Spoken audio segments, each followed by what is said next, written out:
Hi friends, ಎಲ್ಲರೂ ಹೇಗಿದ್ದೀರಾ? ಎಲ್ಲರೂ ಚೆನ್ನಾಗಿದ್ದೀರಾ ಅಂತ ಅಂದ್ಕೊಂಡಿದ್ದೀನಿ. ನಾನು ಕೂಡ ಚೆನ್ನಾಗಿದ್ದೀನಿ. ಸೊ ಇವತ್ತು ತುಂಬ ದಿನ ಆದಮೇಲೆ ವೀಡಿಯೋನ ಮತ್ತೆ ಮಾಡ್ತಾಯಿದ್ದೀನಿ.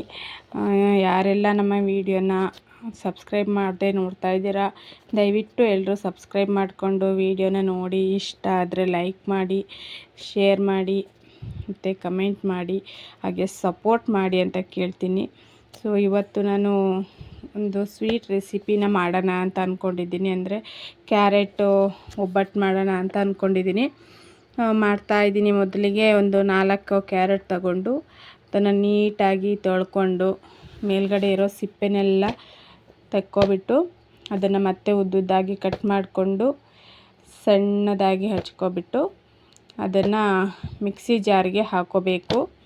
ಅದರ ಜೊತೆ ಸ್ವಲ್ಪ ಏಲಕ್ಕಿ ಎಲ್ಲ ಹಾಕ್ಕೊಂಡು ನುಣ್ಣಗೆ ರುಬ್ಕೋಬೇಕು ಫ್ರೆಂಡ್ಸ್. ರುಬ್ಕೋಬೇಕಾದ್ರೆ ಫ್ರೆಂಡ್ಸ್ ಇದಕ್ಕೆ ನೀರಾಗಲಿ ಅಥವಾ ಹಾಲಾಗಲಿ ಏನು ಕೂಡ ಆ್ಯಡ್ ಮಾಡೋ ಹಾಗಿಲ್ಲ. ಹಾಗೆಯೇ ಡ್ರೈಯಾಗಿ ತರ್ತರಿಯಾಗಿ ರುಬ್ಕೊಂಡ್ರೆ ಅದು ಫ್ರೈ ಮಾಡುವಾಗ ಚೆನ್ನಾಗಿರುತ್ತೆ. ನೀರೆಲ್ಲ ಹಾಕಿದರೆ ಅಷ್ಟು ಚೆನ್ನಾಗಿ ಬರಲ್ಲ ಟೇಸ್ಟು.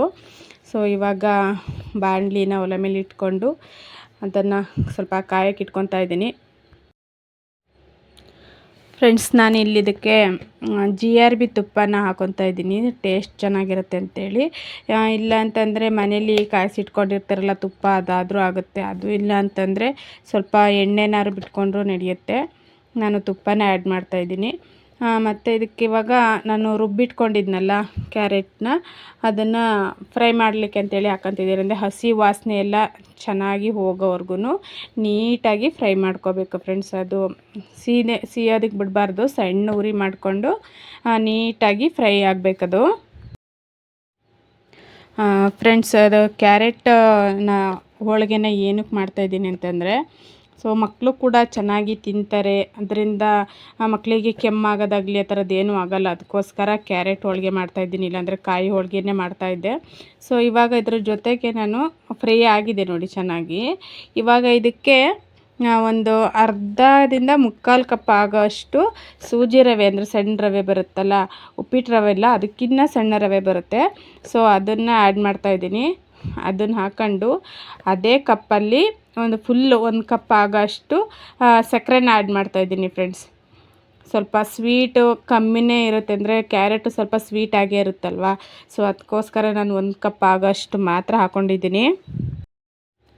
ಫ್ರೆಂಡ್ಸ್, ಇದಕ್ಕೆ ಬೆಲ್ಲ ಹಾಕ್ಕೊಂಡ್ರೂ ಕೂಡ ತುಂಬ ಚೆನ್ನಾಗಿ ಟೇಸ್ಟ್ ಬರುತ್ತೆ. ಸೊ ನಾನು ಬೆಲ್ಲ ಇಲ್ಲದೇ ಇರೋ ಕಾರಣ ಇವಾಗ ಸಕ್ಕರೆನ ಆ್ಯಡ್ ಮಾಡ್ತಾಯಿದ್ದೀನಿ. ಒಂದು ಕಡೆ ನೈಟೇ ನಾನು ಹಿಟ್ಟನ್ನ ನಾದಿಟ್ಕೊಂಡಿದ್ದೆ, ಬೆಳಗ್ಗೆ ಬೇಗ ಮಾಡೋಕ್ಕಾಗಲ್ಲ ಅಂತ ಹೇಳ್ಬಿಟ್ಟು, ಸಾಫ್ಟ್ ಬರಲ್ಲ ಅಷ್ಟು ಬೇಗ ಅಂತೇಳಿ, ಬೆಳಗ್ಗೆ ಎದ್ದ ತಕ್ಷಣ ಮಾಡೋಕ್ಕಾಗಲ್ಲ ಅಂತೇಳಿ ನೈಟೇ ನಾದಿಟ್ಕೊಂಡಿದ್ದೆ. ಅದನ್ನು ಇವಾಗ ಮತ್ತೆ ಇನ್ನೊಂದು ಸ್ವಲ್ಪ ನಾದ್ಕೋಬೇಕು ಫ್ರೆಂಡ್ಸ್. ಸಾಫ್ಟ್ ಆಗಬೇಕು ಇನ್ನು ಅದು, ಅಲ್ಲಿವರೆಗೆ ನಾದ್ಕೋಬೇಕು. ಇನ್ನೊಂದು ಕಡೆ ಈ ಕಡೆ ಫ್ರೈ ಆಗಿದೆ ಚೆನ್ನಾಗಿ. ಸೊ ಇದಕ್ಕೆ ಇವಾಗ ಇನ್ನೊಂದು ಐಟಮ್ಸ್ನ ಆ್ಯಡ್ ಮಾಡಬೇಕು. ಅದೇನಪ್ಪ ಅಂತೇಳಿದರೆ ಕೊಬ್ಬರಿ ತುಡಿ ಫ್ರೆಂಡ್ಸ್. ಕೊಬ್ಬರಿನ ಒಂದರಲ್ಲಿ ಒಂದು ಅರ್ಧ ಕಪ್ ಆಗೋಷ್ಟು, ಒಂದು ಅರ್ಧ ಕಾಯಿ ಆಗೋಷ್ಟು ಕೊಬ್ಬರಿ ತುರಿನ ತುರ್ಕೊಂಡಿದ್ದೆ, ಅದನ್ನು ಇದಕ್ಕೆ ಆ್ಯಡ್ ಮಾಡ್ತಾಯಿದ್ದೀನಿ. ಒಂದು ಲೋ ಫ್ಲೇಮಲ್ಲೇ ಇಟ್ಕೊಂಡು ಫ್ರೈ ಮಾಡ್ಕೋಬೇಕು. ನಂತರ ಒಂದು 10 ನಿಮಿಷ ಎಲ್ಲ ಫ್ರೈ ಎಲ್ಲ ಆದಮೇಲೆ ಒಂದು 10 ನಿಮಿಷ ಹಾಗೆ ಬಿಡಬೇಕು, ಸ್ವಲ್ಪ ಡ್ರೈ ಆಗಲಿಕ್ಕೆ.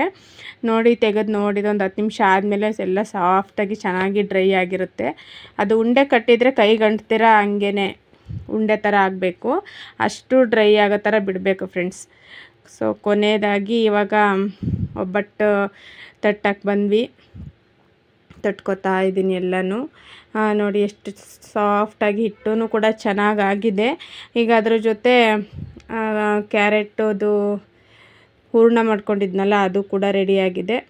ಇವಾಗ ಹಿಂಗೆ ಉಂಡೆ ಥರ ಮಾಡಿಕೊಂಡು, ಅದು ಹಿಟ್ಟು ಚೆನ್ನಾಗಿ ಸಾಫ್ಟಾಗಿ ಬಂತಂದರೆ ಹಂಗೆ ಕವರ್ ಮೇಲೆ ಇಟ್ಕೊಂಡು ಹಿಂಗೆ ಸಾಫ್ಟಾಗಿ ಒಂದು ಸಾರಿಸ್ಬಿಟ್ರೆ ಸಾಕು, ನೀಟಾಗಿ ಬರುತ್ತೆ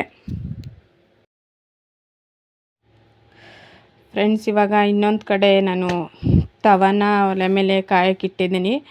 ಸೊ ತವ ಬಿಸಿ ಆದ ಕೂಡಲೇ ಇದನ್ನು ಹೋಳಿಗೆನ ಹಾಕಿಬಿಟ್ಟು 2 ಸೈಡು ಸ್ವಲ್ಪ ಸಣ್ಣ ಉರಿನಲ್ಲಿ ಬೇಯಿಸ್ಕೋಬೇಕು ಫ್ರೆಂಡ್ಸ್. ಜಾಸ್ತಿ ಉರಿ ಕೊಟ್ಟರೆ ಸೀದೋಗಿಬಿಡುತ್ತೆ ಬೇಗ. ಸಣ್ಣ ಉರಿನಲ್ಲಿ ಬೇಯಿಸ್ಕೊಂಡು ಅದ್ರ ಜೊತೆ ಸ್ವಲ್ಪ ತುಪ್ಪನ ಹಾಕ್ಕೊಂಡು ತಿಂತಾಯಿದ್ರೆ ತುಂಬ ಚೆನ್ನಾಗಿರುತ್ತೆ. ಸೊ ಎಲ್ಲರೂ ಕೂಡ ಮನೆಯಲ್ಲಿ ಒಂದು ಸಲ ಟ್ರೈ ಮಾಡಿ. ಕ್ಯಾರೆಟ್ ಒಬ್ಬಟ್ಟು, ಕ್ಯಾರೆಟ್ ಹೋಳಿಗೆ ತುಂಬ ಚೆನ್ನಾಗಿರುತ್ತೆ. ಎಲ್ಲರೂ ಟ್ರೈ ಮಾಡಿ ಯಾವ ರೀತಿ ಬಂದಿದೆ ಅಂತ ಹೇಳಿಬಿಟ್ಟು ಕಮೆಂಟ್ ಮಾಡಿ, ಟೇಸ್ಟ್ ಹೇಗಿರುತ್ತೆ ಅಂತ ಹೇಳ್ಬಿಟ್ಟು ಹೇಳಿ.